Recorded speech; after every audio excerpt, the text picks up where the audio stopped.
What should Europe do when an old ally sets conditions and a new partner refuses to listen? This is the dilemma Brussels faces after the Trump administration proposed peace terms to Kyiv and Moscow that include recognizing Crimea as part of Russia. For many European capitals, it felt like a punch in the gut. For NATO, it may be the beginning of a political earthquake that could shake the very foundations of its security architecture. Washington no longer hides its frustration. If the sides don't agree, America is ready to walk away. That statement accompanied Secretary of State Marco Rubio's decision to cancel his meeting with Ukrainian and EU representatives in London. Instead of diplomatic politeness, clear messaging, the clock has run out. Meanwhile, Special Envoy Steve Witkoff is making yet another visit to Moscow, speaking volumes. Unlike the collective West, the US is focused on outcomes, not processes. Europe's reaction was predictably nervous. Allies in London and Berlin are confused. Recognizing Crimea as Russian would mean discarding everything they've repeated since 2014. But turning away from the US would mean facing a reality for which Europe lacks the army, political will, and, let's be honest, money. Losing Washington would be more than a political setback. It would be a strategic disaster for the entire EU. So many leaders are now pretending not to see the trap they're being led into. Meanwhile, Kyiv continues to resist. President Zelensky said that recognizing Crimea violates Ukraine's constitution and that there is nothing to discuss. Vice Prime Minister Svyridenko added, "Ukraine is ready for negotiations, but not for surrender."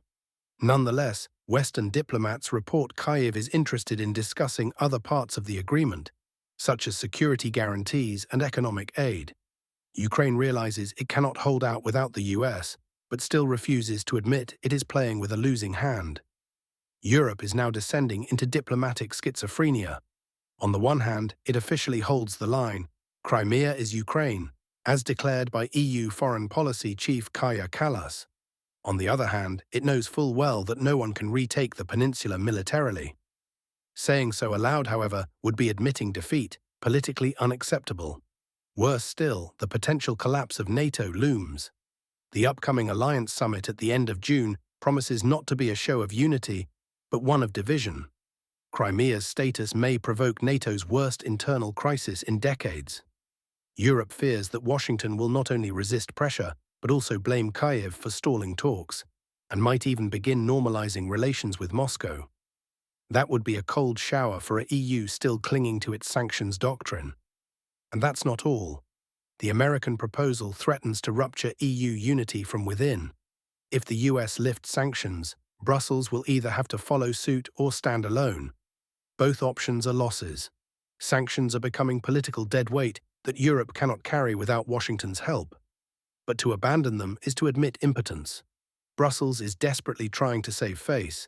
23 countries that are part of both the EU and NATO are seeking compromises on America's future commitments to European security and trade, fearing Trump may use the Crimea issue as a bargaining chip.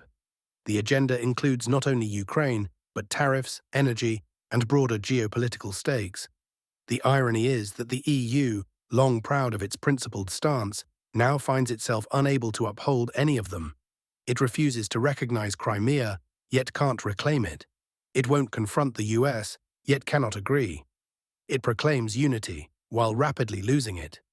The EU has become a prisoner of its own illusions, political, military, and economic. Meanwhile, the US is proposing something rooted in realism. Peace in exchange for the status quo. Recognition of what's already a fact. Europe can't accept it because accepting reality would mean losing face. But if that step isn't taken now, even this narrow window may soon close.